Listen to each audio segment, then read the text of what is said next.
Ngayon ay September 30. Nandito tayo sa Padre Burgos, Quezon, lalawigan ng Quezon. Low tide ngayon. Ito yung mga pakawan. Sila yung mga kausap ko kanina. Makahuli sila ng kung ano mga lamang dagat pag dumilim-dilim pa daw.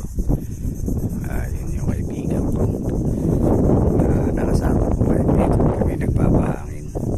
Iba namin kasama na nandun. Mga nakatent kami. Puro medyo pahinga muna kami sa alak.